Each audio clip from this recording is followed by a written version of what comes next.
नमो विष्णुपताय कृष्णप्रेष्ठाय भूतले श्रीमते जयपताक स्वामिनिधे नाम्ने नमो आचार्य पादानिधाय कृपपतायिने गौरगदतामताय नगरग्रामतारिणे नमो विष्णुपताय कृष्णप्रेष्ठाय भूतले श्रीमते भक्तिवेदांत स्वामिनिधे नामिने नमस्ते सारस्वते देवी गौरवाणी प्रचारिणे निर्विशेष शून्यवादी पाश्चात्य देशतारिणे जय श्री कृष्ण चैतन्य प्रभु नित्यानंद श्री अद्वैत गदाधर श्रीवासादि गौर भक्त वृंदा हरे कृष्णा कृष्णा कृष्णा हरे हरे हरे राम राम राम हरे हरे. இன்னைக்கு ஸ்ரீமத் பகவத்கீதை 7வது அத்தியாயம் பார்த்துட்டு இருக்கோம். பூரணத்தின் ஞானம். பூரணம் அப்படின்னாலே பகவானை பற்றிய ஞானத்தை அடங்கிய இந்த அத்தியாயத்தை நாம பார்க்கிறோம். இப்போ பகவானை பத்தி தெரிஞ்சுக்கணும்னா இந்த அத்தியாயத்தை நாம முழுசா படிக்கணும். என் பூரணம் அப்படின்னாலே முழுமை. முழுமை அப்படின்னாலே பகவான் மட்டும்தான் முழுமையானவர். 100%. மற்ற எந்த ஜீவராசிகளும் இல்ல தேவர்களோ முழுமை கிடையாது. சோ அவரை பற்றின இந்த பூரணத்தின் ஞானத்துல நாம 20வது ஸ்லோகம் பார்க்க போறோம். 19ங்களா? ஆமாங்க மாதாஜி. ஒரு நிமிஷம். பகுனாம் ஜென்மானாம் அந்த ஞானவான். ஓகே மாதாஜி. படிக்கலையா நம்ம? அது படிக்கலைங்க மாதாஜி. 19 தாங்க வச்சிருக்கேன். இல்ல மாதாஜி, 19 முடிச்சதுங்க. படிச்சிட்டோம் 20 மாதாஜி, படிச்சிட்டோம். 20 தான் படிக்கணும். சரிங்க மாதாஜி. ஆமா, நான் அந்த கடைசி சொன்ன ஞாபகம் இருக்கு எனக்கு. சரிங்க மாதாஜி. சரி. 20வது ஸ்லோகம். காமைஸ்தைஸ்தை கிருதஞானா பிரபத்யந்தே அன்ய தேவதாः தம் தம் நியதம் ஆஸ்தாய பிரகிருதியா நியதா ஸ்வயா. படிக்கிட்டாங்க மாதாஜி. படிங்க மாதாஜி. ஜட ஆசைகளால் அறிவை இழந்தவர்கள் தேவர்களிடம் சரணடைந்து தங்களது இயற்கைக்கு ஏற்ற வழிபாட்டு முறைகளையும் நியமங்களையும் பின்பற்றுகின்றனர். பொருளுரை. எல்லாவித ஜட கலங்கத்திலிருந்தும் ஈடுபட்டவர்கள் பரமபுருஷரிடம் சரணடைந்து அவரது பக்தி தொண்டில் ஈடுபடுகின்றனர். ஜட கலங்கங்கள் முற்றிலுமாக கழுவப்படாத வரை அவர்கள் பக்தியற்றவர்களாகவே கருதப்படுகின்றனர். ஆனால் ஜட ஆசைகளுக்கு மத்தியிலும் பரமபுருஷரிடம் அடைக்கலம் பெறுவோர் வெளிப்புற சக்தியால் அவ்வளவாக கவரப்படுவது இல்லை. சரியான இலக்கை அணுகுவதால் அவர்கள் விரைவிலேயே எல்லா லௌகீக ஆசைகளிலிருந்தும் விடுபடுகின்றனர். ஒருவன் தூய பக்தனாக அனைத்து ஜட ஆசைகளிலிருந்து விடுபட்டவனாக இருந்தாலும் சரி, ஜட ஆசைகள் நிறைவடைந்தவனாக இருந்தாலும் சரி, ஜட கலங்கத்தில் இருந்து முக்தியை எதிர்பார்ப்பவனாக இருந்தாலும் சரி, அவன் வாசுதேவரிடம் சரணடைந்து அவரையே வழிபட வேண்டும் என ஸ்ரீமத் பாகவதத்தில் 2.3.10 பரிந்துரைக்கப்பட்டுள்ளது. அகாமா சர்வ காமோ ப மோஷ காம உதாரதி தீவிரேனே பக்தி யோகேனா யஜேதே புருஷம் பரம். ஆன்மீக உணர்வற்ற சிற்றறிவுடைய மக்கள் ஜட விருப்பங்களை வெகு விரைவில் பூர்த்தி செய்து கொள்வதற்காக தேவர்களை அணுகுகின்றனர். இயற்கையின் கீழ் குணங்களில் ரஜோ தமோ குணங்களில் இருக்கும் இத்தகு மக்கள் பொதுவாக பரமபுருஷ பகவானிடம் செல்லாமல் பல்வேறு தேவர்களை வழிபடுகின்றனர். அத்தகு வழிபாட்டின் சட்ட திட்டங்களை கடைபிடிப்பதில் அவர்கள் திருப்தி அடைகின்றனர். தேவர்கள் வழிபடுவோர் அற்பமான ஆசைகளால் உந்தப்பட்டவர்கள் ஆவார். பரம இலக்கை அடைவது எவ்வாறு என்பதை அறியாதவர்கள். ஆனால் பரமபுருஷரின் பக்தர்கள் வழி தவறுவது இல்லை. பல்வேறு பலன்களுக்காக பற்பல தேவர்களை வழிபடும் முறை வேதங்களில் சிபாரிசு செய்யப்பட்டுள்ளதால், உதாரணமாக நோயுற்றவன் சூரியனை வழிபடும்படி பரிந்துரைக்கப்படுகிறான். பரமபுருஷரின் பக்தியில் ஈடுபடாதவர்கள் சில குறிப்பிட்ட நோக்கங்களுக்கு இறைவனை விட தேவர்களையே சிறந்தவர்கள் என எண்ணி விடுகின்றனர். ஆனால் பரமபுருஷரான கிருஷ்ணரே அனைவருக்கும் எஜமானர் என்பதை தூய பக்தன் அறிவான். சைத்தன்ய சரிதாமிருதத்தில் ஆதியிலே 5.142 கூறப்பட்டுள்ளது. ஏகலே ஈஸ்வர கிருணா ஆர ஷபா. பிரித்திய பரம புருஷ பகவானான கிருஷ்ணர் மட்டுமே எஜமானார். மற்றவர்கள் அனைவரும் அவரது தொண்டர்கள். எனவே தூய பக்தன் தனது பௌதிக தேவைகளுக்காக என்றுமே தேவர்களிடம் செல்வது இல்லை. அவன் பரமபுருஷரையே நம்பியுள்ளான். அவர் எதை கொடுத்தாலும் அதில் அவன் திருப்தி அடைகிறான். ஹரே கிருஷ்ண மாதாஜி. நன்றி மாதாஜி. ஹரே கிருஷ்ணா. நன்றி மாதாஜி. இந்த 20வது ஸ்லோகத்திலிருந்து 25வது ஸ்லோகம் வரைக்கும் தேவர்கள் பற்றி சொல்லப்படுது. அதுலயே அருவவாதிகள் பற்றியும் சொல்லப்படுது. 20ல இருந்து 25 5 ஸ்லோகங்கள். சோ ஜட ஆசையால் அறிவை இழந்தவர்கள் தேவர்களிடம் சரணடைந்து தங்களது இயற்கைக்கு ஏற்ப வழிபாட்டு முறைகளையும் நியமங்களையும் பின்பற்றுகின்றனர். சோ இந்த ஜட உலகத்துல அனுபவிக்க வந்த இந்த ஜீவராசிகள் ஜடத்தின் மயக்கத்தில் உட்பட்டு தேகாபிமானத்துல ஈடுபடும் போது, அதாவது புலன் இன்பத்தில் ஈடுபடும் போது, எல்லாருக்கும் எல்லாவித இன்பங்கள் வெரைட்டிஸ் இருக்கு. அதாவது பல வகையான இன்பங்கள் இருக்கு. சிற்றின்பங்கள், அதெல்லாம் இன்பங்கள் கிடையாது, ஆனா சிற்றின்பங்கள் வந்து மறையக்கூடியது. யாருக்கு எந்தெந்த ஆசை இருக்கோ அதுக்கு தகுந்த மாதிரி பகவான் இங்க வந்து அவங்களுக்கு வழி கொடுக்கிறார். சோ எல்லா ஜடக்கலங்களிலிருந்தும் விடுபட்டவர்கள் பரமபுருஷரிடம் சரணடைந்து பக்தி தொண்டில் ஈடுபடுறாங்க. இப்ப பக்தர்கள் வந்து பக்தி தொண்டில் மட்டுமே ஈடுபடுவாங்க, தேவர்களை அவங்க வந்து சரணடைகிறது கிடையாது. சோ அந்த ஜடக்கலங்கங்கள் கழுவப்படாதவரை அவர்கள் பக்தியற்றவர்களாகவே இருக்கிறாங்க. சோ பக்தர்களாக அவங்க கருதப்படுவதில்லை. ஆனா அவங்களா சொல்லிக்கலாம், நான் இந்த பக்தர் அந்த பக்தர். தேவர்களுக்கெல்லாம் பக்தர்கள் அப்படின்னு சொல்லிக்கிறதுல ஒரு பிரயோஜனம் கிடையாது. ஏன்னா தேவர்களை அணுகுவது பக்தினால கிடையாது, தேவைனால. அதுக்கு பேர் பக்தி இல்ல. பக்தி அப்படின்னா அங்க வந்து அன்பு, பக்தர்களுக்கும் பகவானுக்கும் இடையில அன்பை வளர்த்து கொள்வது, அன்புங்கிற பாலம் இருக்கணும். ஆனா இவங்க தேவர்கள்ட்ட அன்பு ரொம்ப அன்போட வேண்டுறாங்களா? கிடையாது. நீ எனக்கு கொடுக்கணும், அதை கொடுக்கணும், இதை கொடுக்கணும். அது வந்து பிசினஸ் மாதிரி. ஒரு பிசினஸ் மேனுக்கும் கஸ்டமருக்கு இடையில அன்பெல்லாம் கிடையாது. நான் பணம் கொடுக்குறேன், நீ கொடு அப்படிங்கிற மாதிரி. சோ நாம் செஞ்ச புண்ணியத்தை தேவர்கள் திருப்பி நம்மளுக்கு கொடுக்குறாங்க. அவங்களுக்கும் ஒண்ணும் நம்ம மேல பிரியமெல்லாம் கிடையாது. இப்ப நீங்க யார்கிட்டயாவது ஒரு பணம் கொடுத்து வச்சிருந்தீங்கன்னா திருப்பி எனக்கு கொடுப்பா அந்த பணத்தை அப்படின்னு மிரட்டி தான் வாங்குவீங்க. இல்ல நீங்க வந்து இந்த மாசம் பணம் கொடுக்கணும், அதுக்குரிய வட்டி கொடுங்க அப்படின்னு மிரட்டெல்லாம் வேண்டாம், சும்மா கேட்பீங்க. அது மாதிரிதான் இங்க தேவர்கள் வந்து நாம் செஞ்ச புண்ணியத்திற்கான பலனை நம்மளுக்கு தர்றாங்க.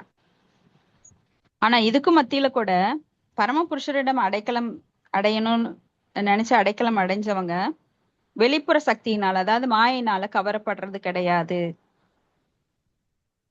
சோ அவங்க வந்து சீக்கிரமா அந்த பௌதிக ஆசைகள் கொஞ்சம் கொஞ்சம் இருந்தா கூட அதுல இருந்து விடுபட்டு விடுவார்கள்.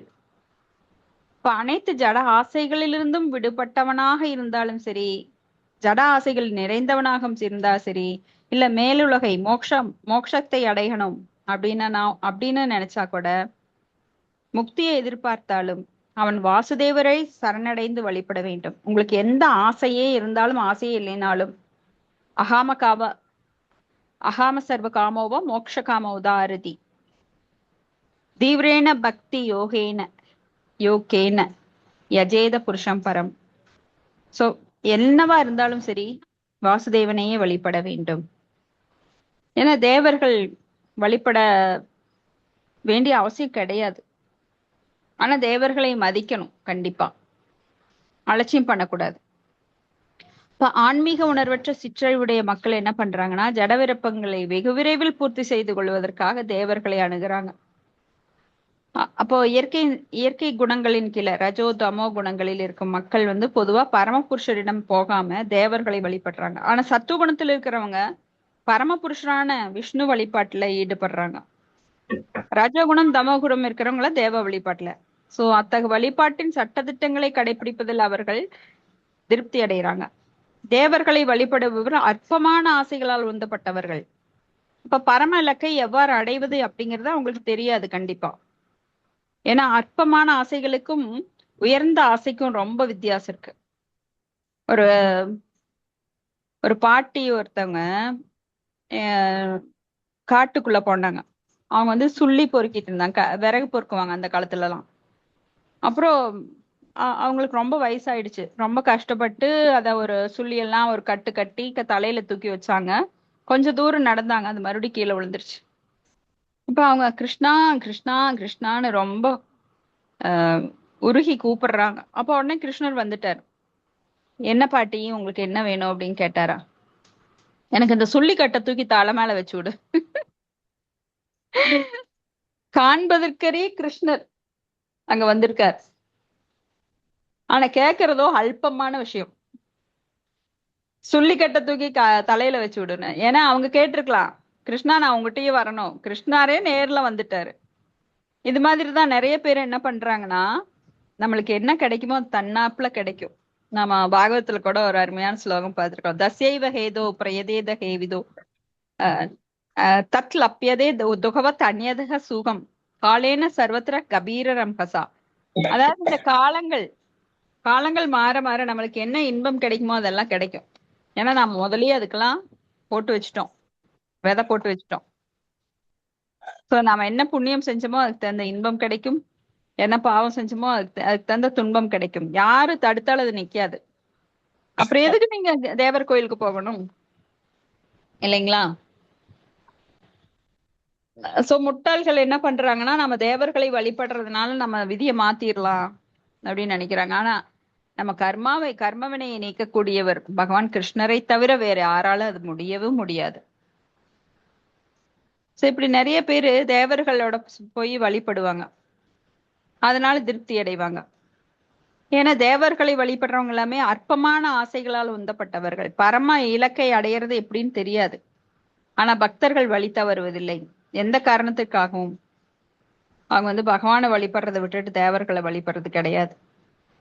ஆனா பல்வேறு பலன்களுக்காக வேதங்கள் என்ன சிபாரிசு செய்து, இப்போ உதாரணமா நோய் அதிகமா இருக்கிறவனுக்கு சூரிய பகவான், கண்ணு சரியில்லாதவனுக்கு சூரிய பகவானை வழிபடு. அப்புறம் நரம்பு சரியில்லாதவங்களுக்கு சந்திரனை வழிபடு. அவன் இந்த மாதிரி வயிற்றுக்கோளாறு உள்ளவங்க கடல்ல குளிக்கணும், நதியில குளிக்கணும் சிலர். இப்படி பல தேவர்கள் வழிபாட்டை சிபாரிசு செய்து.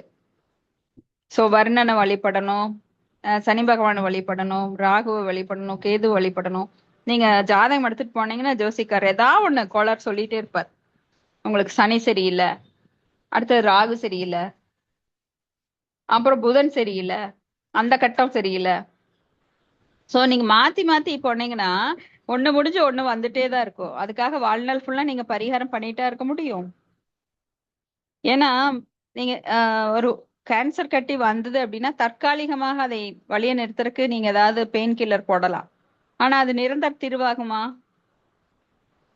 அந்த கேன்சர் கட்டியை வெட்டி எடுக்கணும். அப்ப வலிக்கத்தான் செய்யும். ஐயோ வலிக்குதே, அதெல்லாம் எனக்கு வேண்டாம், எனக்கு இன்னைக்கு சரியான இப்ப சரியான போதும், 1 மணி நேரம் நல்லா இருந்தா போதும் அப்படின்னு முட்டாளாக நினைக்க கூடாது. சோ நிரந்தரமா இப்ப வலி கிடைச்சாலும் பரவாயில்ல, அது நிரந்தர தீர்வு வேணும் அப்படிங்கிறது தான் பக்தர்களோடது நோக்கம். அதனால என்ன பண்ணுவாங்கன்னா, அவங்க பக்தி தொண்டு ரொம்ப நல்லா பண்ணி பகவான்கிட்டே போயிடுவாங்க. ஆனா இந்த பிறப்பு இறப்பு முதுமை நோய்ங்கிற சிக்கலுக்குள்ளேயோ அத்தியாத்மிகா ஆதி பௌதிகா ஆதி தெய்வீகான்ற கிளேஷங்கள்ல அவங்க சிக்கிறது கிடையாது. இப்ப பரமபுருஷனின் பக்தியில் ஈடுபடாதவர்கள் ஒரு சில குறிப்பிட்ட நோக்கங்களுக்கு இறைவனை விட தேவர்களை சிறந்ததாக எண்ணி அவங்கள வழிபடுறாங்க. ஆனா பரமபுருஷனான கிருஷ்ணரே எல்லாத்துக்கும் எஜமானர் அப்படின்னு தெரிஞ்ச தூய பக்தன் கிருஷ்ணரையே வழிபடுகிறான். பரமபுருஷ பகவானான கிருஷ்ணர் மட்டுமே எஜமானர், மற்றவர்கள் அனைவரும் தொண்டர்கள். எல்லாருமே ஒரே ஒருவர், அவர் மட்டும்தான் பரமபுருஷர். எனவே தூய பக்தன் தனது பௌதிக தேவைகளுக்காக என்றுமே தேவர்களிடம் செல்லுவது இல்லை. அவன் பரமபுருஷரையே நம்பியுள்ளான். அவன் எதை கொடுத்தாலும் அதில் அவன் திருப்தி அடைகிறான். ஏன்னா அவனுக்கு தெரியும் என்னுடைய கர்மா படி எனக்கு எது கிடைக்கணுமோ அது தன்னால இயற்கையோட சட்டம் எனக்கு கொடுக்குது அப்படிங்கறது. அவன் எக்ஸ்ட்ரா முயற்சி போட்டு எனக்கு 100 ரூபாய் தான் கிடைக்கணும்னு விதி இருந்தா எனக்கு 1000 ரூபாய் கிடைக்கணும்னு கழுந்த மாதிரி உழைக்கிறது இல்லை. ஏன்னா அப்படியே கிடைச்சாலும் அது நிக்காது அவனுக்கு. கடைசியில பார்த்தா அவனுக்கு 100 ரூபாய் தான் நிக்கும். இது காரணம் என்னன்னா அவனோட கர்ம விதி. ஆனா பகவானை வழிபடும் போது ஒரு பக்தனுக்கு எல்லாமே மாறி போயிடும். ஜாதகத்துல போனா அவங்க குழம்பி போயிருவாங்க, இல்லையே ஒரு ஜாதகத்துல வேற மாதிரில இருக்குது அப்படின்னு. ஏன்னா அவன் பரமபுருஷரை இடையிடாது வழிபடுவதால் அவனுக்கு எல்லாமே மாற்றப்பட்டு விடும். ஏன்னா அவன் பகவானோட பாதுகாப்புல டைரக்டா இருக்கிறான். ஆனா மற்றவர்களோ மாயாவோட கண்ட்ரோல் இருக்கிறாங்க. அடுத்த ஸ்லோகம் 21. யோ யோ யாம் யாம் தனம் பக்த ஸ்ரத்தையார்சிதும் இச்சதி தஸ்ய தஸ்யாச்சலாம் ஸ்ரத்தாம் தாம் ஏவ விததாம் யஹம். எல்லோரது இதயத்திலும் நான் பரமாத்மாவாக இருக்கிறேன். தேவர்களை வழிபட வேண்டுமென ஒருவன் விரும்பும் போது அந்த குறிப்பிட்ட தேவனிடம் பக்தி செலுத்துவதற்கான அவனது நம்பிக்கையை நானே பலப்படுத்துகிறேன். சோ எல்லாரோட இதயத்திலும் பகவான் வந்து பரமாத்மாவா இருக்கிறதுனால, சோ நீங்க போய் இப்போ யாரை எதை ரொம்ப அதிகமா விரும்ப ஆசைப்படுறீங்களோ, இப்ப நிறைய பேருக்கு பணத்து மேல ஆசை இருக்கும். அவங்கள வந்து மகாலட்சுமியை வழிபடும்படியோ அல்லது குபேரனை வழிபடும்படியோ, சோ அதுக்கு தகுந்த தேவர்களிடம் அவர் வந்து மனசை குவிக்கிற மாதிரி உள்ள இருந்து தூண்டி விடுவார். சோ அதற்கான பூஜை புனஸ்காரம் எல்லாம், ஏன்னா சாஸ்திரங்கள் அதைத்தான் பரிந்துரைக்கிறது. சாஸ்திரங்கள் வந்து கர்ம காண்டிகள், அதாவது பலன் கருதும் செயல்களில் ஈடுபடுறதுக்காக சாஸ்திரங்கள் நிறைய சொல்லியிருக்கு. உங்களுக்கு அது வேணுமா இந்த யாகம் பண்ணுங்க, இது வேணுமா இந்த சாமியை வழிபடுங்க, அவருக்கு இந்த மாதிரி பூஜை புனஸ்காரங்கள் செய்யுங்க அப்படின்னு எல்லாம் ரஜோகுணத்தில் இருக்கிறவங்களுக்கு தகுந்த மாதிரி, தமோகுணத்தில் இருக்கிறவங்களுக்கு தகுந்த மாதிரி, சத்துவகுணத்துல இருக்கிறவங்களுக்கு தகுந்த மாதிரி பல பல தேவர்களை காட்டி கொடுக்குது. சோ அதன்படி அவங்க பூஜை புனஸ்காரம் யாகங்கள் யக்ஞங்கள் எல்லாம் செஞ்சு அவர்களை திருப்திப்படுத்தி அதை அந்தந்த பலனை அவங்க அனுபவிப்பாங்க. சோ இங்க புரியுதாங்க இந்த மாதா? கடவுள் படிங்க மாதாஜி. எல்லாரது இதயத்திலும் நான் பரமாத்மாவாக இருக்கிறேன். தேவர்களை வழிபட வேண்டும் என ஒருவன் விரும்பும் போது அந்த குறிப்பிட்ட தேவனிடம் பக்தி செய்வதற்கான அவனது நம்பிக்கையை நான் பலப்படுத்துகிறேன். பொருளுரை: கடவுள் அனைவருக்கும் சுதந்திரம் கொடுத்துள்ளார். எனவே தேவரிடமிருந்து ஜட இன்பத்திற்கான வசதிகளை பெற்று அவற்றை அனுபவிக்க விரும்பினால் எல்லோருடைய இதயங்களிலும் பரமாத்மாவாக வீற்றுள்ள பகவான் அதனை உணர்ந்து அத்தகையவனுக்கு வசதிகளை செய்து கொடுக்கிறார். எல்லா உயிர்வாளிகளின் உன்னத தந்தையான பகவான் அவர்களது சுதந்திரத்தில் தலையிடுவது இல்லை. ஆனால் அவர்களது லௌதீக விருப்பங்கள் பூர்த்தியாகும் வகையில் எல்லா வசதிகளையும் செய்து கொடுக்கிறார். சர்வ வலிமையுடைய கடவுள் ஜட உலகை அனுபவிப்பதற்காக வசதிகளை கொடுத்து அதன் விளைவாக மாயையின் வலையில் உயிர்வாளிகளை விழச் செய்வது ஏன் என்று சிலர் வினவலாம். பதில் என்னவெனில், பரமபுருஷர் பரமாத்மா இத்தகைய வசதிகளை கொடுக்காவிடில் சுதந்திரம் என்பதற்கு அர்த்தமில்லை. எனவே ஒவ்வொருவருக்கும் அவரவரின் விருப்பப்படி பூர்ண சுதந்திரத்தை கொடுக்கிறார். ஆனால் அவரது இறுதி அறிவுரையை நாம் பகவத்கீதையில் காண்கிறோம். ஒருவன் எல்லாவற்றையும் துறந்து முழுமையாக அவரிடம் சரணடைய வேண்டும். இதுவே மனிதனை மகிழ்விக்கும். சாதாரண உயிர்வாளிகள் தேவர்கள் இருவருமே பரமபுருஷ பகவானின் விருப்பத்திற்கு கீழ்ப்பட்டவர்கள். எனவே உயிர்வாளி தனது விருப்பத்தின் மூலம் மட்டும் தேவர்களை வழிபட முடியாது. தேவர்களாலும் பரமனின் விருப்பமின்றி எந்த வரத்தையும் அளிக்க முடியாது. முழுமுதற் கடவுளின் விருப்பமின்றி புல்லும் அசையாது என்று கூறுவர். பொதுவாக ஜட உலகில் துயரப்பட்டவர்கள் வேத இலக்கியங்களின் வழிகாட்டுதலின்படி தேவர்களிடம் செல்கின்றனர். ஒரு குறிப்பிட்ட பொருளை விரும்புவர், அதற்குரிய தேவரை வழிபடுவர். உதாரணமாக, நோயுற்றவன் சூரிய தேவனை வழிபடுமாறு பரிந்துரைக்கப்படுகிறான். கல்வியை விரும்புவன் கல்வியின் தேவதையான சரஸ்வதியை வழிபடலாம். அழகான மனைவியை நாடுபவன் சிவபெருமானின் நாயகியான உமாவை வழிபடலாம். இவ்விதமாக வேத சாஸ்திரங்களில் பல்வேறு தேவர்களை வழிபடுவதற்கான பல்வேறு முறைகள் சிபாரிசு செய்யப்பட்டுள்ளன. ஒரு உயிர்வாளி ஒரு குறிப்பிட்ட வசதியை அனுபவிக்க விரும்புவதால் அதற்கான குறிப்பிட்ட தேவனிடமிருந்து அந்த வரத்தினை பெறுவதற்கான பலமான ஆசையை பகவான் தூண்டுகிறார். அதன் மூலம் அவன் அவ்வரத்தினை வெற்றிகரமாக அடைகிறான். ஒரு குறிப்பிட்ட தேவரை நோக்கி ஒரு உயிர்வாளிக்கு இருக்க பக்தி மனப்பான்மையையும் பரமபுருஷரால் ஏற்படுத்தப்படுவதே ஆகும். கிருஷ்ணரே பரமபுருஷர். அவரே எல்லா உயிர்வாளிகளின் இதயத்திலும் வாழும் பரமாத்மா என்பதால் குறிப்பிட்ட தேவர்களை வழிபடுவதற்கான ஆர்வத்தை அவரே மனிதர்களுக்கு அளிக்கிறார். தேவர்களால் அத்தகைய ஆர்வத்தினை ஏற்படுத்த முடியாது. பரமபுருஷருடைய விஸ்வரூபத்தின் பல்வேறு அங்கங்களே தேவர்கள். எனவே அவர்களுக்கு சுதந்திரம் இல்லை. வேத சாஸ்திரத்தில் கூறப்பட்டுள்ளது, பரமபுருஷ பகவான் பரமாத்மாவின் உருவில் தேவர்களது இதயத்திலும் அமர்ந்துள்ளார். எனவே ஜீவாத்மாவின் ஆசைகளை பூர்த்தி செய்ய தேவர்கள் மூலமாக அவர் ஏற்பாடு செய்கின்றார். ஆனால் ஜீவாத்மா தேவர்கள் ஆகிய இருவருமே பரமனின் விருப்பத்தையே சார்ந்தவர்களே, சுதந்திரமானவர்கள் அல்ல. ஹரே கிருஷ்ண மாதாஜி. நன்றி மாதாஜி. தேங்க்யூ மாதாஜி. இந்த ஸ்லோகத்தை படிக்கும் போது நீங்க கேட்டிருந்தீங்களாலே நிறைய புரிஞ்சிருக்கும். இப்போ கடவுள் வந்து எல்லாருக்குமே சிறு சுதந்திரத்தை கொடுத்திருக்கார். ஏன்னா பகவான் மிகவும் சுதந்திரமான ஸ்வராட். சோ பகவானிடமிருந்து பிரிந்த அங்க துணுக்குகளான நாமும் அந்த அளவு சிறு சுதந்திரத்தை நம்ம அளவில் பெற்றுள்ளோம். கடவுளோட அளவுல கிடையாது, நம்ம அளவுல நம்மளுக்கும் சிறு சுதந்திரம் இருக்கு. அப்ப அந்த சுதந்திரத்தின் படி நாம இங்க அனுபவிக்க வந்திருக்கோம். ஏன்னா நம்மள கடவுளை பிரிந்து தனித்து அனுபவிக்கணும் அப்படிங்கிற தவறான நோக்கத்தோட இங்க இந்த ஜட உலகம் என்னும் ஜெயிலுக்குள்ள சிக்கி இருக்கிறோம். இப்ப பகவான் அதுக்கும் நம்மளுக்கு சான்ஸ் தர்றாரு. அப்போ உள்ள வந்து எல்லாருக்குள்ளயும் மனத்துல இருக்கிற புழுவுல கூட நாம ஏற்கனவே பேசியிருக்கோம், யானையோட இதயத்திலும் சரி, ஒரு சிறு அணுவோட இதயத்திலும் சரி பகவான் பரமாத்மாவாக வீற்றுள்ளார். அந்த பரமாத்மா நம்மளுக்கு அந்த வசதியை செஞ்சு தர்றார். என்ன வசதி? நான் எதை ஆசைப்படுகிறோனோ அதற்கு தனித்தனியா தேவர்கள், 33 கோடி தேவர்கள். ஒரு டிபார்ட்மெண்ட்டுக்கு ஒருத்தர் தான் தலைவர். எப்படி நாமெல்லாம் ஒரு அரசாங்கத்தின் கீழே பல அமைச்சர்கள், உப அமைச்சர்கள் இருக்காங்க, அதுக்கு கீழே ஐஏஎஸ் அதிகாரிகள் இருக்காங்க, அதுக்கு கீழே நிறைய ஆபீசர்ஸ் இருக்காங்க, அதுக்கு கீழே நிறைய கிளர்க் இருக்காங்க, அப்புறம் வாட்ச்மேன் இருக்காங்க, இப்படி பல பல ஸ்டேஜஸ்ல இருக்காங்க. அது போல 33 கோடி தேவர்கள். நாம் உயர்ந்த தேவர்களாக அக்னி தேவன், வாயு தேவன், வருண தேவன், இந்திரன், சந்திரன் அப்படின்னு எல்லாம் சொல்றோம் இல்லைங்களா? அவங்களுக்கு கீழே அவங்களுடைய வேலை செய்யறதுக்காக மறுபடியும் கீழே கீழே நிறைய பேர் இருப்பாங்க. இப்ப பகவானுக்கு எல்லாருமே சேவை செய்யறாங்க, தேவர்கள் எல்லாம். அந்த தேவர்களுக்கு கீழேயும் அவங்களுக்கு நிறைய பேர் சேவை செய்யறாங்க. சோ இப்படியாக யாருக்கு எந்த ஆசைகள் இருக்கோ, ஜட ஆசைகள், அந்த கண்ட்ரோல் டிபார்ட்மெண்ட் யாரு? அவங்க பக்கமா பகவான் இவர்களுடைய கவனத்தை திருப்புறார். நீ இந்த சூரிய தேவனை வழிபட்டா உனக்கு என்ன கிடைக்கும்? நல்ல கண் பார்வை கிடைக்கும், நோய் குணமாகும். சோ இப்படி ஒவ்வொரு தேவர்களையும் காட்டி கொடுத்து உள்ளத்திலேயே இருந்து அவர் அவங்கள திசை திருப்புறாரு. அவங்கள கும்பிடுன்னு. சோ அந்த அறிவை தருவதும் யார்? மத்தக ஸ்மிருதர் ஞானம் அபோகனம் சார். பகவானே அந்த அறிவு கொடுக்குறாரு அவருக்கு. ஏன்னா ஜடத்தின் மேல ஆசை. எனக்கு குழந்தை வேணும் அப்படின்னா அந்த கர்ப்ப ரச்சாம்பிகை தேவி, மாயாதேவி, அவங்கள கும்பிடுங்க அப்படின்னு அவங்களுக்கு உள்ள இருந்து அறிவுரை தருவார். சோ இப்படியாக பற்பல தேவர்கள் வழிபாட்டையும் வேதங்கள் சொல்றதோட மட்டுமல்ல, அதற்கான அனுமதியை தருவதும் பகவான் கிருஷ்ணரே பரமாத்மா ரூபத்துல. சோ தேவர்கிட்டயும் அந்த பரமாத்மா இருக்காரு. அப்போ ரெண்டு பரமாத்மாவுமே அங்க கனெக்ட் ஆகுறாங்க. சோ இந்த தேவரை வழிபடும்படி அங்க சொல்றாரு. அந்த தேவர்கிட்ட இருக்கிற பரமாத்மா அவனுக்கு கொடு, வரம் கொடு அப்படின்னு தூண்டி விடுறார். அப்போ எதுவுமே பகவான் இல்லாம யாருமே அனுபவிக்க முடியாது. ஆனா சிற்றின்பத்தை நாடுபவர்கள் என்ன பண்றாங்க? தேவர்கள் தான் எல்லாம் கொடுக்குறாங்கன்னு நினைச்சுக்கிட்டு அவங்களவே பரமபுருஷரா வழிபடுவாங்க.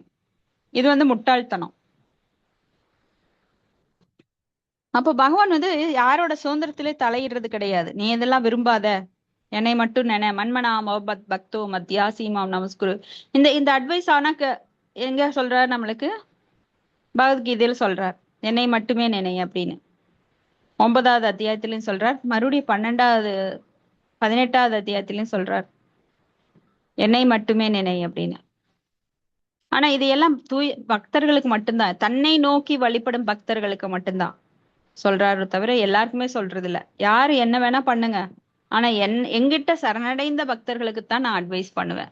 ஏன்னா அவங்களுக்கு தான் அது புரியும், மற்றவங்களுக்கு புரியாது.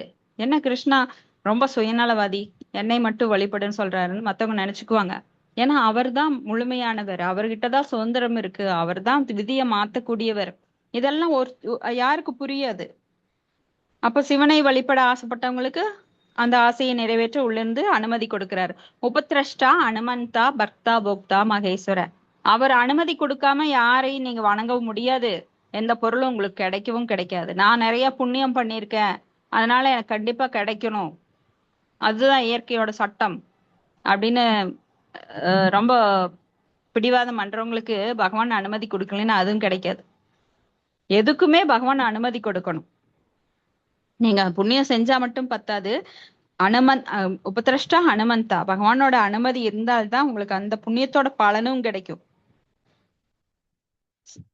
ஏன்னா பரமபுருஷன் நம்மளுக்கு சுதந்திரம் கொடுத்திருக்காரு. இந்த சுதந்திரம் கொடுக்கல அப்படின்னா அப்போ சுதந்திரங்கிறதுக்கு அர்த்தமே இல்லை. ஏன்னா ஒவ்வொருவரும் அவரவர் விருப்பப்படி பூர்ண சுதந்திரத்தை கொடுக்கிறார். ஆனால் அவரது இறுதி அறிவுரையை நாம் பகவத்கீதையில் காண்கிறோம். ஒருவன் எல்லாவற்றையும் துறந்து முழுமையாக அவரிடம் சரணடைய வேண்டும், இதுவே மனிதனை மகிழ்விக்கும். நம்மளுக்கு மகிழ்ச்சி வேணும் அப்படின்னா இதுதான் ஃபார்முலா. என்னாகணும்? சரணடையணும். சர்வதர்மான் பரித்தெச்ச மாம் ஏகம் சரணவிரஜ. ஏன்னா எல்லாமே அவரது கண்ட்ரோல் இருக்குது.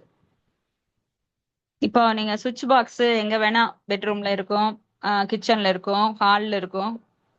ஆனா மெயின் எங்க இருக்கு? மெயின் சுவிட்ச் போர்டு ஒண்ணு இருக்கும். அங்க போய் நீங்க லைனை ஆஃப் பண்ணிட்டீங்களா எங்கேயுமே கிடைக்காது. அது மாதிரிதான் பகவான் அவர் தான் பவரை வச்சிருக்காரு. அப்போ ஒவ்வொரு ரூமுக்கு அதை பிரிச்சு பிரிச்சு கொடுக்குறாரு, ஒவ்வொரு தேவர்கள் மாதிரி. ஆனா மெயின் சுவிட்ச் ஆஃப் ஆனா உங்களுக்கு எங்கேயுமே பவர் இருக்காது.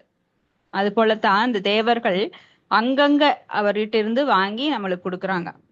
அப்ப அவங்களுக்கு தனியா பவர் எல்லாம் கிடையாது. சாதாரண உயிர்வாளிகள் தேவர்கள் ரெண்டு பேருமே பரமபுருஷ பகவானின் விருப்பத்திற்கு கீழ்ப்பட்டவர்கள். நாமெல்லாம் பகவானுக்கு கீழே தான் இருக்கோம். எனவே உயிர்வாளி தனது விருப்பத்தின் மூலம் மட்டுமே தேவர்களை வழிபட முடியாது. சோ பகவான் விருப்பமின்றி நாம எதையுமே எந்த வரத்தையும் தேவர்கிட்ட வாங்கவும் முடியாது, அவங்கள வணங்கவும் முடியாது. சோ தேவர்களுக்கும் பகவான் கருணை கொடுத்து குடு, என்ன அவன் வேற உன்னை வேண்டிக்கிட்டு இருக்கிறான், அவனுக்கு கருணை கொடுன்னு சொன்னாதான் தேவர்கள் கொடுக்க முடியும். அதே போல நாம விருப்பப்பட்டு எந்த தேவர்களை நம்மளால தனியா வழிபட முடியாது. உள்ளிருக்கிற பரமாத்மா சரி நான் உனக்கு அனுமதி கொடுக்குறேன், அந்த தேவனை வணங்கு, அதன் மூலமா நீ சிற்றின்பத்தை அனுபவித்து எப்ப வரணுமோ என்கிட்ட என்னை எப்ப புரிஞ்சுக்கிறியோ அப்ப நீ வந்தா போதுன்னு நம்மள விட்டுறாரு. நம்ம சுதந்திரப்படி விட்டுறாரு. கட்டாயப்படுத்துறதே கிடையாது. என்னை மட்டும் நீ வந்து வணங்கி வா அப்படின்னு சொல்லி. யாருக்கு இதை சொல்றார்? ஓரளவு புரிஞ்சா சத்துவகுணத்துல உள்ளவங்களுக்கு. ரஜோகுணம் தமோகுணத்துல இருக்கிறவங்க கண்டிப்பா புரிஞ்சுக்கவே மாட்டாங்க. நீங்க ஏதாவது சொன்னீங்கன்னா ஆப்போசிட்டா செய்வாங்க. அப்படி இருக்கிறவங்க நீ என்ன சொல்றது, ஏன்னா அந்த பொய் அகங்காரம் அவங்க கண்ணை மறைச்சிரும். இப்போ ஒரு குறிப்பிட்ட பொருளை விரும்பும் அதற்குரிய தேவரை வழிபடுவதற்கு உதாரணமாக நோயுற்றவன் சூரியனை வழிபடுமாறு பரிந்துரைக்கப்படுகிறான். கல்வியை விரும்புபவன் சரஸ்வதி தேவியை, அவங்கதான் தேவதை, அதுக்கு கல்விக்கு அதிபதி, அவங்கள வழிபடுறாங்க. அழகான மனைவியை விரும்புறவன் சிவபெருமானின் நாயகியான உமாதேவியை வழிபடுறாங்க. இப்படி பல தேவர்கள் வழிபாட்டை வேதங்கள் சிபாரிசு செய்து அதுக்கு பகவான் அனுமதி கொடுக்கிறார். சோ ஒரு உயிர்வாளி ஒரு குறிப்பிட்ட வசதியை அனுபவிக்க விரும்பினால் அதற்கு குறிப்பிட்ட தேவரிடமிருந்து அந்த வரத்தினை பெறுவதற்கு பலமான ஆசையை பகவான் தூண்டுகிறார். அதன் மூலம் அவன் அவ்வரத்தினை வெற்றிகரமாக அடைகிறான். ஒரு குறிப்பிட்ட தேவரை நோக்கி ஒரு உயிர்வாளிக்கு இருக்கும் பக்தி மனப்பான்மையும் பரமபுருஷரால் ஏற்படுத்தப்படுது. சோ அந்த தேவரை வணங்கணும்னா அவனுக்கு எப்படி அந்த தேவர் மேல பக்தி வருது, அதுவும் உள்ளிருந்து பகவான் அவனை தூண்டி விடுறார் பரமாத்மாவாக. சோ ஏன்னா தேவர்களால் அத்தகைய ஆர்வத்தினை ஏற்படுத்த முடியாது. தேவர்கள் நம்ம மனசுக்குள்ள எல்லாம் பூந்து என்னை வழிபடுங்கிற அளவுக்கு பவர் கிடையாது. அப்ப பகவான் தான் அதை ஏற்படுத்துறார். அப்ப பரமபுருஷருடைய விஸ்வரூபத்தின் பல்வேறு அங்கங்களே தேவர்கள். எனவே அவர்களுக்கு சுதந்திரம் இல்லை. வேத சாஸ்திரத்தில் கூறப்பட்டுள்ளது, பரமபுருஷ பகவான் பரமாத்மாவின் உருவில் தேவர்கள் இதயத்திலும் இருக்கிறார். எனவே ஜீவாத்மாக்களின் ஆசையை பூர்த்தி செய்ய தேவர்கள் மூலமாக அவர் ஏற்பாடு செய்கிறார். சோ விருப்பங்கள் இருக்கிறவங்களுக்கு பகவான் அதெல்லாம் நிறைவேற்ற மாட்டார். ஏன்னா ஒரு அம்மாக்கு குழந்தைக்கு எப்ப கொடுக்கணும், என்ன கொடுக்கணும், எவ்வளவு கொடுக்கணும்னு தெரியும். சோ பகவான் அந்த மாதிரி அம்மா. ஆனா தேவர்களுக்கெல்லாம் நம்ம மேல அக்கறை கிடையாது. நீ என்ன கேக்குறியோ இந்தா, எனக்கு பகவான் கொடுக்க சொல்லியிருக்காரு, வாங்கிட்டு போயிட்டே இரு. இது யாருன்னா நம்ம பேங்க்ல நம்ம போட்ட பணத்தை பேங்க்ல போய் நம்ம எடுக்கிறோம். அப்போ ஐயோ பேங்க் மேனேஜர் எனக்கு இவ்வளவு பணத்தை கொடுக்குறாரே அப்படின்னு யாரும் ஆச்சரியப்படுறது கிடையாது. ஏன்னா நான் போட்ட பணத்தை நான் எடுக்கிறேன், இடையில அவர் மூலமா எடுக்கிறேன். அவர் ஒரு கையெழுத்து போடுவார், அப்புறம் நானும் கையெழுத்து போட்டு வாங்கிட்டு வருவேன். அவர் இவ்வளவு பணம் எடுத்திருக்கிறாய்ன்னு அவர் கையெழுத்து போடுவார், நான் ஆமா எடுத்திருக்கிறேன்னு சொல்லி கையெழுத்து போட்டு வாங்கிட்டு வருவேன். அதுக்காக அவர் சொந்த வீட்டு பணத்தையோ தந்தாரு, அவர் வீட்டுல இருக்கிற பீரோல இருக்கிற பணத்தை கொண்டு வந்து உங்களுக்கு கொடுத்தாரா? இல்ல அப்படி நீங்க வாங்கினதுனால அவர் காலில் போய் விழுந்து ராசா நீதான் எனக்கு கொடுத்த எல்லா பணத்தையும் அப்படின்னு சொல்லி நாம விழுந்து கும்பிடுறோமா? கிடையாது. நாம போட்டதை உரிமையை எடுத்துட்டு வரோம். அது மாதிரிதான் தேவர்கள் நாம் செய்த புண்ணியத்தின் பலனை நமக்கு கொடுக்கிறார்கள். அவங்க சொந்த பாக்கெட்ல இருந்தாலும் எடுத்து கொடுக்கல, இந்த நீ அனுபவிச்சுக்கோ, நான் உனக்கு கருணை தரேன்னு. அப்படி தரதா இருந்தா பகவான் மட்டும்தான் தர முடியும், வேற யாராலையும் தர முடியாது. சோ ஜீவாத்மாவின் ஆசையை பூர்த்தி செய்ய தேவர்கள் மூலமாக அவர் ஏற்பாடு செய்யறாரு. ஆனால் ஜீவாத்மா தேவர்கள் ஆகிய இருவருமே பரமனின் விருப்பத்தை சார்ந்தவர்களே, சுதந்திரமானவர்கள் கிடையாது. நாம் எல்லாருமே கட்டுண்டவர்கள். நம்ம பகவானுக்கு கட்டுப்பட்டுதான் இருக்கணும். சுதந்திரமானவர்கள் தேவர்களும் கிடையாது, நாமும் கிடையாது. அடுத்த ஸ்லோகம் 22. சதயா ஸ்ரத்தயா யுக்தஸ் தஸ்யாராதனன் ஈஹதே லபதே லபத்தே ச தத காமான் மையைவ விஹிதான் ஹி இதான். படிக்கிறீங்களா யாராவது? இத்தகைய நம்பிக்கையுடன் இணைந்து அவன் ஒரு குறிப்பிட்ட தேவரை வழிபட்டு தனது ஆசையை பூர்த்தி செய்ய முயற்சி செய்கிறான். ஆனால் உண்மையில் இந்த நன்மைகள் எல்லாம் என்னால் மட்டுமே அளிக்கப்படுவேயாகும். ஸோ எல்லாத்துக்கும் காரணம் யாரு? பகவான் தான்.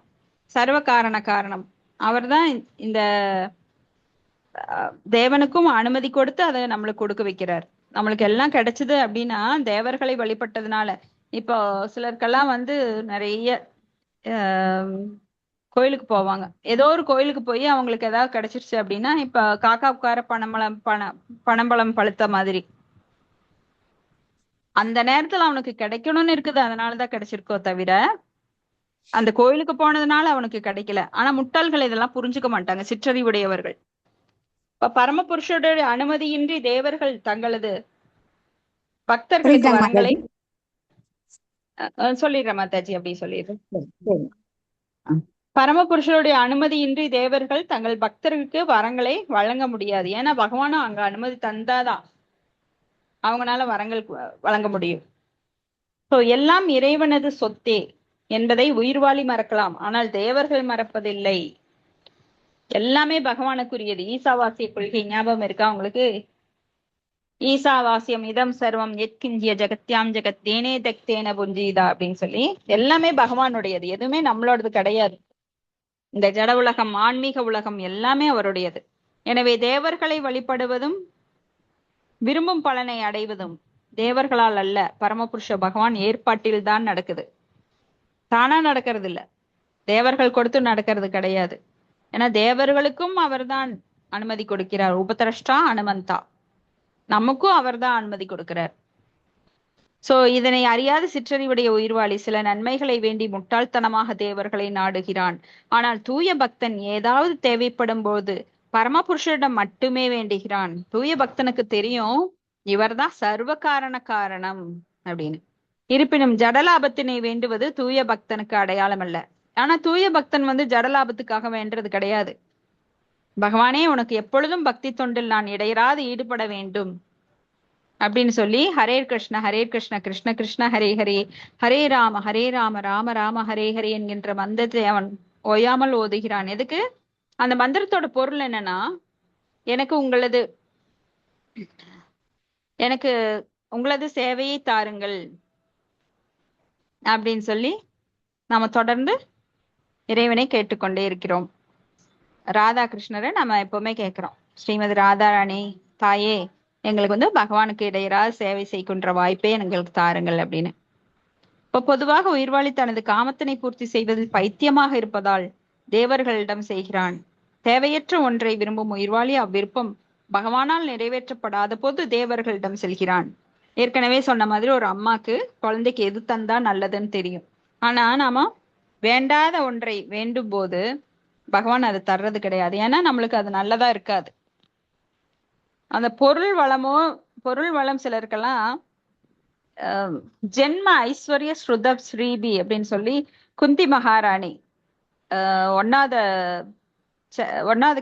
ஃபர்ஸ்ட் கேண்டோல 8வது அத்தியாயத்துல சொல்லியிருக்காங்க, ஜென்ம ஸ்ருத ஸ்ரீபி. அதாவது உயர்குடி பிறப்பு, கல்வி, அழகு, அறிவு, இதெல்லாம் யாருக்கு கிடைக்குதோ அவங்கள சீக்கிரம் பக்தி தொண்டுக்கு வரமாட்டாங்க, பரமபுருஷ பகவானிடம் வரமாட்டாங்க. அதனால சில சமயங்கள்ல பகவான் அதை கொடுக்கறது இல்லை நம்மளுக்கு. ஏன்னா நான் நிறைய பணம் இருக்கிறவங்க பாத்தீங்கன்னா ரொம்ப பிஸியா இருப்பாங்க, அவங்களுக்கு நேரமே கிடைக்காது பகவானை பற்றி கேட்கறதுக்கோ, ஸ்ரவணம், கீர்த்தனம், ஸ்மரணம் எதுக்குமே நேரம் இருக்காது. அதுலயே கழுதை போல உழைக்க ஆரம்பிச்சிருவாங்க. இது பாகவதத்துல இன்னும் தெளிவா பின்னாடி பார்ப்போம் நாம. ஏன்னா இந்த அழகு இருக்கிறவங்க பாத்தீங்கன்னா சினிமா நடிகர்கள், நடிகைகள், இல்ல ரொம்ப அழகா இருக்கிறவங்க அதனால கர்வப்பட்டு பகவானை நினைக்கிறத மறந்து வேற செயல்கள்ல ஈடுபட்டு இருப்பாங்க. அது போல கல்வி, அறிஞன், அந்த செல்வம் இருக்கிறவங்க, நிறைய செல்வம் இருக்கிறவங்களுக்கு டைமே இருக்காது பகவானை பத்தி கேட்கறக்கு. எங்களுக்கெல்லாம் நிறைய எங்களுக்கெல்லாம் வேற வேலை இருக்குங்க. ஏன்னா அவங்க செல்வத்தை தான் உயர்ந்த ஒரு இதா கருதுறாங்க. 1 கோடி இருந்தா பல கோடி, 4 கோடி பண்றவன், 4 கோடி இருந்தா 10 கோடி பண்றவன், 10 கோடி இருந்தா 100 கோடி பண்றதுக்கு தான் அவங்களுக்கு சரியா இருக்கும். அப்ப திடீர்னு ஒரு நாள் இறந்துருவாங்க. அப்ப அவங்க எதையுமே கொண்டு போக முடியாது. காதற்ற ஊசியும் வராது கண் கடைவழிக்கு. ஏன்னா அந்த உயிரை அந்த ஆத்மாவை எங்க லோகத்துக்கு கொண்டு போறது? என்ன தடம்? எத்தனை லோகம் இருக்கு? கடவுள்னா யாரு? நம்ம என்ன பண்ணினோம்? பகவானோட நாமத்தை எத்தனை நேரம் சொன்னோம்? ஏன்னா ஆயுட்காலம், அவனோட ஆயுட்காலத்துல பாத்தீங்கன்னா 60 வயசு வாழ்ந்தாலுமே 1 வயசு கூட அவன் முழுமையா பகவானோட பக்தி தொண்டில ஈடுபட்டு இருக்க மாட்டான்.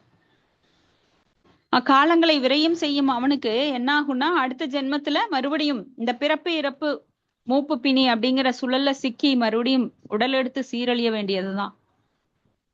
ஆனா புத்திசாலி என்ன பண்றானா, பிறவாமை அப்படிங்கிற நிலைக்கு தன்னை கொண்டு போறதுக்காக இதுலெல்லாம் ஆர்வம் காட்டுவது இல்லை. அப்படியே செல்வம் இருப்பவன் அந்த செல்வத்தை பகவானோட சேவையில் ஈடுபடுத்துறான். இப்ப தங்கமயில் ஜுவல்லரி அவரெல்லாம் நாம பார்த்தோம் அப்படின்னா பல கோடி ரூபாய்களை பக்தி தொண்டுக்கு அவர் கொடுத்துட்டே இருக்கார். ஆனா அவர் செல்வம் குறையல. இறைக்கிற கணத்துலதான் நீர் ஊறுன்னு சொல்லுவாங்க.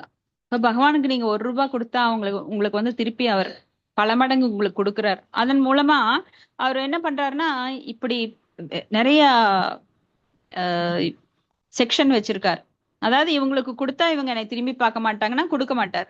ஆனா இவனுக்கு கொடுத்தாலும் இவன் என்னை திரும்பி பார்த்து என்னுடைய தொண்டில் அதை ஈடுபடுத்துவான். என்னை எப்பவுமே பக்தி தொண்டில ஈடுபடுவான், எங்கிட்ட இருந்து விலக மாட்டான்னு தெரியறவங்களுக்கு சொத்தை கொடுப்பார். சோ நிறைய வெரைட்டி இருக்கு. எப்படி 1ல இருந்து 100 வரைக்கும் பெர்சன்டேஜ் போடுறோம், அது மாதிரி ஒவ்வொருத்தரும் ஒவ்வொரு குணத்துல இருக்கிறோம். சத்துவ குணத்துல, ரஜோ குணத்துல, தமோ குணத்துல. ஒருத்தருக்கு சத்துவ குணம் உயர்ந்திருக்கும், 3 குணங்கள் சேர்ந்துதான் இருக்கும். சிலருக்கு தமோ குணம் உயர்ந்திருக்கும், சத்துவ ரஜோ கீழே இருக்கும், ஒண்ணு நடுவுல இருக்கும், ஒண்ணு ரொம்ப கீழே இருக்கும். இப்படியாக ஒவ்வொருத்தருக்கும் எது தேவைப்படுதோ அதுக்கு தகுந்த ட்ரீட்மெண்ட் தான் பகவான் கொடுப்பார். ஆனா தேவர்களை வழிபடுறவங்களுக்கு அவர் நீ இப்படிதான் பௌதியத்துல நிறைய ஆழ்ந்து அனுபவிக்கணுங்கிற எண்ணத்துல இருக்கிறதுனால நீ அதை அனுபவி ராஜா, நான் ஒண்ணும் சொல்ல மாட்டேன், ஏன்னா உனக்கு கொடுக்குற அடி பத்தல அப்படின்னு சொல்லி அவர் தேவர்கிட்ட அனுப்பிடுவார். ஆனா அந்த தேவருக்கும் அவர் தான் அனுமதி கொடுக்கிறார், அது வேற. இப்ப முழுமுதற் கடவுளிடம் திரும்பி செல்ல விரும்பும் உயிர்வாளிக்கு பௌதிக ஆசைகள் பெரும் தடைகளாகும். அதான் காம ஏச குரோத ஏச ரஜோகுண சமுத்பவக மகாஷனா மகாபாப்மா வித்யேன மிக வைரினம்னு பாக்குறோம். ஆசையே துன்பத்திற்கு காரணம்னு புத்தர் சொல்றார். சோ இது பெரும் தடைகள். ஆசைப்படுறது, பௌதிகத்துல ஆசைப்படுறது பகவானிடம் திரும்பி செல்ல அந்த உயிர்வாளிக்கு பெரும் தடையாக இருக்கிறது. எனவே பகவானின் தூய பக்தனுக்கு ஜடலாபங்கள் அளிக்கப்படுவதில்லை. இதன் காரணத்தினால் அத்தகு ஜடலாபங்களை விரும்பும் சிற்றறிவுடைய உயிர்வாளிகள் பரமபுருஷருடைய பக்தி தொண்டில் ஈடுபடுவதற்கு பதிலாக ஜட உலகின் தேவர்களை வழிபட விரும்புகின்றனர். தேவர்களை எதனால வழிபடுறாங்கன்னு இப்ப நம்மளுக்கு தெரிஞ்சிருச்சு. அடுத்தது 23வது ஸ்லோகம். அந்த வந்தது பலம் தேசாம் தத்தவதி அல்பமேதசாம் தேவான் தேவ யஜோ யாந்தி மத் பக்தா யாந்தி மாம் அபி. தேவர்களை வழிபடும் சிற்றறிவுடைய மக்களது பலன்கள் தற்காலிகமானது, ஒரு எல்லைக்குட்பட்டது. தேவர்களை வழிபடுவோர் தேவர்களின் உலகத்திற்கு செல்வர், ஆனால் எனது பக்தர்கள் இறுதியில் எனது உலகத்தை அடைவர். அல்பமேதசாம், சிற்றறிவுடையவர்கள். தேவர்களை வணங்குறவங்க எப்படிப்பட்டவங்க? ரொம்ப சிற்றறிவு, பெரிய தாராளமான பெரிய மனசெல்லாம் கிடையாது, பெரிய கண்ணோட்டம் கிடையாது, சிற்றறிவு. அப்போ உனக்கு பெரிய புத்தி கிடையாதான்னு சிலர் திட்டுவோம் இல்லைங்களா? சோ அற்ப புத்தி அப்படிம்போம். சோ தேவர்களை வழிபடுறவங்க அந்த மாதிரிதான். ஆனா பகவானை வழிபடுறவங்க பகவானோட லோகத்துக்கு போவாங்க. தேவர்கள் லோகத்துக்கு போனால் நீங்க திரும்ப எங்க வரணும்? மத்திய லோகத்துக்கு தான் வரணும். ஏன்னா அது தற்காலிகமான உலகம். பிரம்ம புவனாலோக புனராவர்த்தினோ அர்ஜுன மாமுபேத்திய துக்கவுந்தேய புனர்ஜென்மன வித்தியதே. ஆனா சிலரெல்லாம் சொல்லுவாங்க, முட்டாள்கள், தேவர்களை வழிபட்டா கூட பரமபுருஷரை அடையலாம். யார வழிபட்டா என்னங்க, எல்லாம் ஒரே இடத்துக்கு தான். அப்போ கோயம்புத்தூர் பஸ் ஏறினா மதுரையில இருந்து கோயம்புத்தூருக்கு தான் வர முடியும். சேலம் பஸ் ஏறினா சேலம் தான் போக முடியும். டெல்லிக்கு பஸ் ஏறினா டெல்லி தான் போக முடியும். ஆனா முட்டாள்கள் நினைக்கிறாங்க இந்தியாக்குள்ள எங்க ஏறினாலும் அங்க போயிடலாம் அப்படின்னு. இது யாராவது ஒத்துக்குவீங்களா? சோ யாரை வழிபடுகிறோமோ அவங்க லோகத்துக்கு தான் போக முடியும். சோ தேவர்களை வழிபடுவோர் பற்பல தேவர்கள் வசிக்கும் பல்வேறு கிரகங்களை அடைகிறார்கள். சூரிய தேவனை வழிபடுறவங்க சூரிய லோகத்துக்கு போகலாம், சந்திரனை வழிபடுறவங்க சந்திர லோகத்துக்கு போகலாம், இந்திரனை வழிபடுறவங்க இந்திர லோகத்துக்கு போகலாம். எல்லாருமே பரமபுருஷரை அடையிறாங்கன்றது தப்பு. யார் பகவானை பரமபுருஷரை வழிபடுகிறாங்களோ அவங்க மட்டும்தான் நேரடியா பரமபுருஷரோட லோகத்துக்கு போக முடியும். மத்தவங்க யாரும் போக முடியாது. சிவனை வழிபட்டா சிவலோகத்துக்கு மட்டும்தான் போக முடியும். பிரம்மாவை வழிபட்டா பிரம்மலோகத்துக்கு அல்லது சத்தியலோகத்துக்கு போக முடியும். முழுமுதற் கடவுளுடைய உடல்ல பல்வேறு அங்கங்கள் தான் தேவர்கள். நாம் எப்படி பகவானோட அங்கங்கள், அங்கத்துணுக்கு மமை வம்ச ஜீவலோகி ஜீவபூத சனாதன, அதே மாதிரிதான் தேவர்களும். ஆனா யாரை வழிபட்டாலும் ஒரே முடிவைத்தான் அடைய வேண்டும் அப்படிங்கிறது கிடையாது. உடலின் எந்த பகுதிக்கு உணவளிக்கப்பட வேண்டும் என்பதை அறியாத அளவுக்கு தேவர்களை வழிபடுவோர் சிற்றறிவுடையவர்களாக உள்ளனர். அப்போ உடல்ல நிறைய உறுப்பு இருக்கு. ஆனா எங்க சாப்பிடணும்? வாயில தான் சாப்பிடணும். இப்ப கண்ணுக்குள்ள ரசம், காதுக்குள்ள பொரியல் போடுறோமா? எங்க சாப்பிடுறோம்? வாய் வழியா தான் சாப்பிடுறோம். சோ எல்லாமே போய் நம்மளுக்கு ரத்தோட்டத்தை வயிறு ஜீரணம் பண்ணி எல்லாத்துக்கும் அனுப்புது. அது போல பரமபுருஷ பகவானை நாம் வழிபடும் போது மற்ற எல்லா தேவர்களும் திருப்தி அடைகிறார்கள்.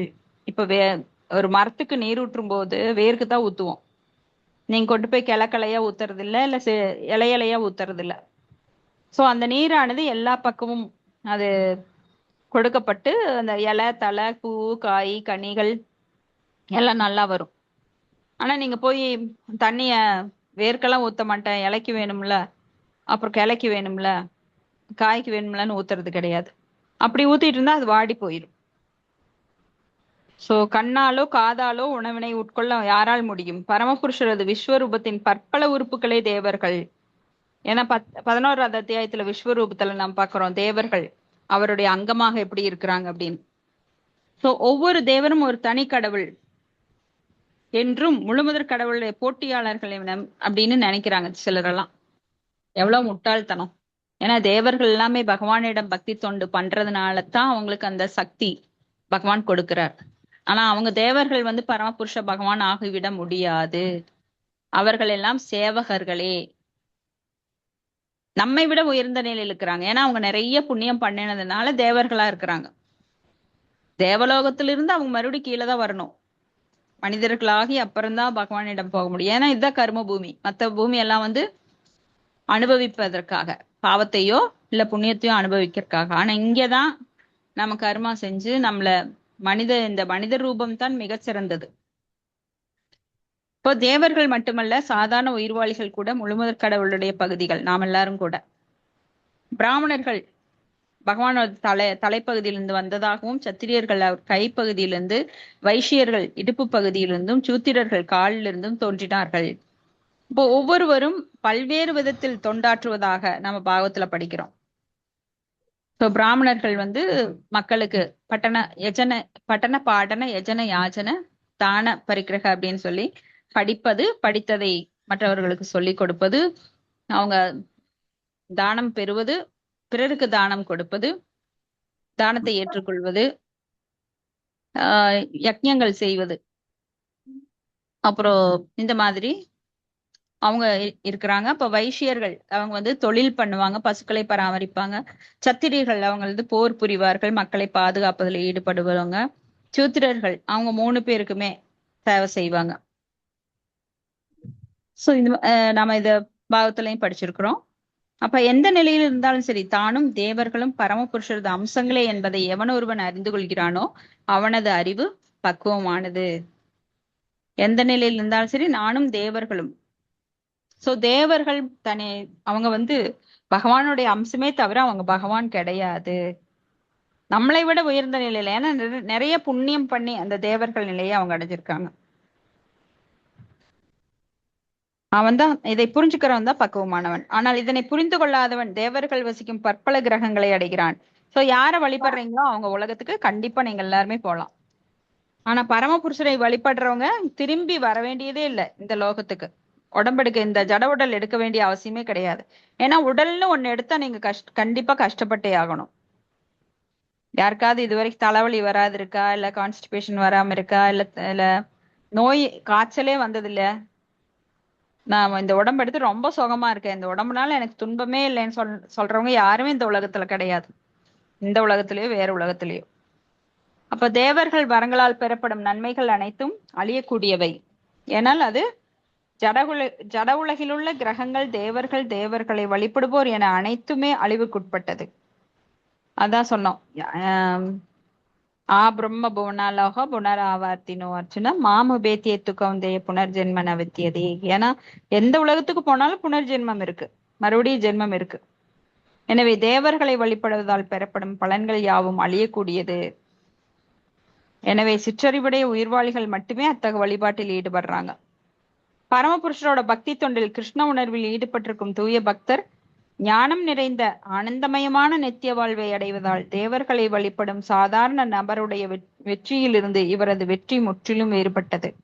நிறைய பேரு நம்ம பெருசா இருந்தா பெரிய மாளிகை மாளிகை கட்டி பெரிய பெரிய நிலையில இருந்தா மட்டும்தான் வெற்றியாளர்கள்னு கருதுறாங்க. அது ஜடப்பார்வை. ஆனா உண்மையான வெற்றி எதுனா ஆன்மீகத்தில் முழுமையாக ஈடுபட்டு பகவானுக்கு தொண்டு செய்பவர்கள் தான் உண்மையான வெற்றி பெற்றவர்கள். ஏன்னா அந்த அறிவு எல்லாருக்கும் கொடுக்கப்படுறது இல்ல. பகுனாம் ஜென்மனாம் அந்தே ஞானவான் மா பிரபத்தியதி வாசுதேவ சர்வமிதி மகாத்மா சுதுர்லப. எத்தனை ஜென்மம் எடுத்தாலும் அந்த சுதுர்லப அந்த ரொம்ப அரிதானது. எப்படி பக்தி தொண்டு பண்றது. அது போல மனுஷானாம் சகசிரேஷு கச்சித் எததி சித்தையே அதுதான் அபிசித்தானாம் மாம் கச்சின் மாம் வெத்தி தத்துவதக.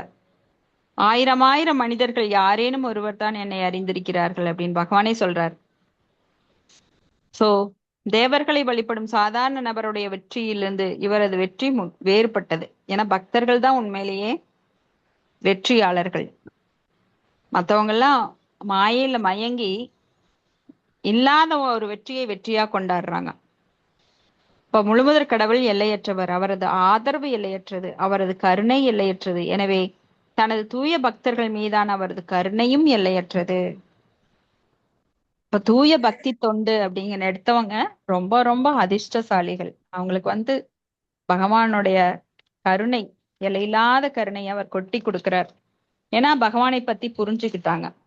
ஜென்ம கர்ம சமே திவ்யம் ஏவம் யோ வேத்தி தத்வதக தியக்த்வா தேகம் புனர்ஜென்ம நைதிமா மேதி சோ அர்ஜுன. ஹரே கிருஷ்ணா. இதோட முடிச்சுக்கலாம். உங்களுடைய கருத்துக்கள் அல்லது கேள்விகள் நீங்க தொடுக்கலாம்.